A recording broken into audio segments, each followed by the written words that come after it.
Hey sir, 5 years na po ako sa amo ko. Nakapagbakasyon ako isang beses pero di po sila nagbibigay ng vacation pay. Ngayon, mag-exit na po ako ngayong 23. Pero ayaw nila magbigay ng indemnity. Ano po ba dapat kong gawin? Maraming salamat. So, shoutout po sa iyo, kabayan Charlene Vlog. Ayan. So, isa po sa mga kapwa nating OFW nagtanong regarding po doon sa vacation pay and of course, yung indemnity natin. Okay? O end of service. So, parehas lang naman yan. So, shoutout po si Ma'am Charlene Vlog. Okay? So, guys, bago ko po sagutin, again, kung hindi pa po kayo subscribe, no, nag-subscribe sa aking YouTube channel, please subscribe my YouTube channel and then click nyo na lang po yung all para lagi po kayong update tuwing mag-upload po ako ng ganitong content. Okay? And then, of course, like and i-comment mo na rin tsaka i-share yung video. Okay? So, maraming salamat mga idol. So, una-una po madam, 5 years na po kayo, isang beses lang po kayo nagbakasyon. Pero, hindi po binibigay yung vacation pay. Okay? So, marami pong ganyang mga OFW na hindi po naibibigay yung vacation pay natin. Kahit sabihin natin nagbabakasyon po kayo sa Pinas, may ganong amo, hindi talaga nagbibigay. Swerte lang talaga, tulad ng ibang natin, kapwa OFW, na nagbabakasyon sila sa Pilipinas, binibigay yung 1 month na sahod, okay, na vacation with pay. Or yung iba, 2 buwan pa nga, swerte pagka ganun. So, hindi po natin okay, pwede nyo pong pilitin, kailang, baka mamaya, iba naman magiging trato po sa inyo, kabayan. Tapos, sabi niya, mag-i-exit na rin po siya, ngayong 2023, pero ayaw magbigay ng indemnity. So, ano po yung dapat gawin? Salamat po. So, ang end of service, dapat may makukuha po kayo kasi 5 years na po kayo. Kung nasa Saudi po kayo, dapat may 1 month na sahod po kayo makukuha. So, anong problema lang, hindi sila nagbibigay. Ang rason naman nila, wala naman sa kontrata yan.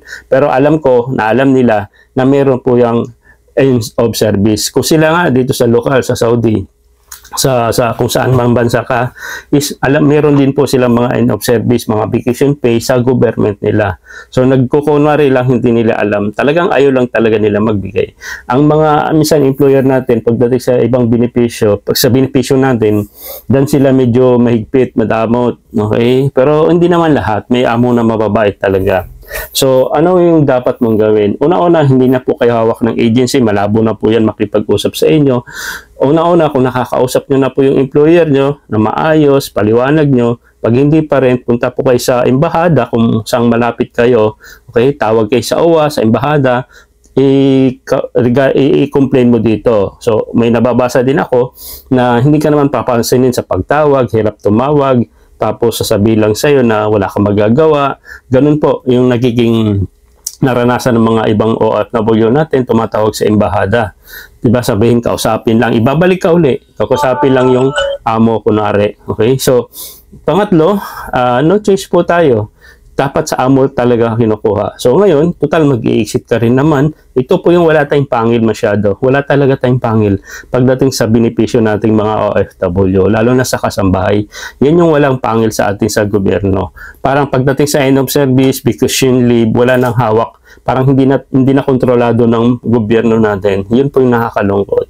Kaya minsan yun nga yung pinupush ko lagi na sana ito munang unahin nila, i-priority nila yung mga vacation with pay, vacation leave, indemnity, and of service bago gumawa ng mga iba-ibang programa. Diba? So, ganito, tinan mo, sayang to 5 years. Yung nga kanina, yung ginawa ko ng content, 30 years, walang nakukuha. Yun po yung walang pangil sa gobyerno natin. Kung ano yung programa yung inaatupag sa dami, pero itong common, basic na problema, hindi pa nila nasusolve. Nag-gets nyo ba? So, pagka ganun madam, tama yung decision mo. Kung hindi nila binibigay 5 years, mag-exit ka na, hanap ka na ibang amo. So, swertihan lang talaga sa paghahanap ng amo talagang mababait. Okay?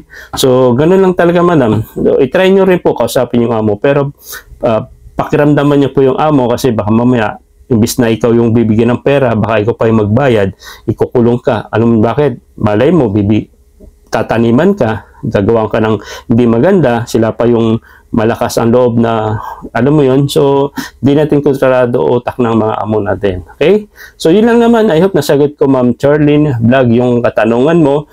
And sana, good luck kung makahanap ka ng bagong employer na maibigay. Okay? So, dapat deserve po natin mga OFW na makuha yung mga benepisyo natin.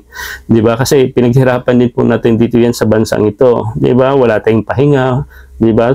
Tuloy-tuloy yung trabaho, taon-taon, di ba? Tapos wala ka pang internet, di ba? Hindi pa libre. Tapos ito pa yung binibigay, yung serbisyo natin sa kanila, di ba? Napalaki natin yung pamilya nila. Tapos end of the day, wala man lang tayong tamang benepisyo na nakukuha galing sa kanila. So sad to say, ganun talaga ang buhay. Swertihan lang talaga sa pag-abroad, okay? Again, kung hindi pa po kayo subscribe sa aking YouTube channel, please subscribe my YouTube channel and then i-click nyo na lang po yung button all para pag nag-upload ako, ikaw agad yung unang nakakapanood ng aking mga video. Okay? Like, comment, and share. God bless and bye-bye.